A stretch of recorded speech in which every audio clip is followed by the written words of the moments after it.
participated in by the multi-sectoral community such as the armed forces, government officials, youth, and civic groups. The assembly paid homage and remembrance to the fallen heroes of our nation. Mai Mapili has the report. Set against the stately libingan ng mga bayani at Fort Bonifacio in Taguig City, the sunrise ceremony was held to kickstart the celebrations to be rolled out for the Araw ng Kagitingan and Philippine Veterans Week next week. The ceremony was held in remembrance of the departed war veterans for the service they rendered to the country by laying wreaths in this hallowed ground.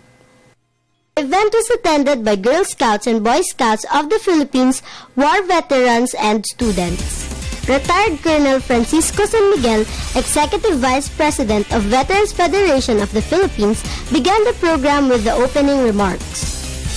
Ito pong Philippine Veterans Week ito ay 44 na taon pagkatapos ng digmaan ng pandemic. Noong po nakilala mga veterano at ating po naman kinagagalak na tayo kinikilala na at inalagaan na rin at ang pinakanarangalan ang mga nauna sa ating pupuntahan.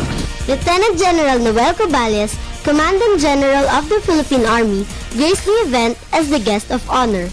He expressed his sentiments on the valor displayed by Filipino war veterans. Pinatunayan po inyong mga veterano ang inyong wagas, tapat ang magiting na paglilingkod sa bayan. Sa inyong pagharap sa mga panganib, pagbuwis ng buhay at adikain. Tama lang na patuloy kayong parangalan ng buong bayan. From the team, ang veterano sigla sa inspirasyon ng kabataan tungo sa tuwid na daan.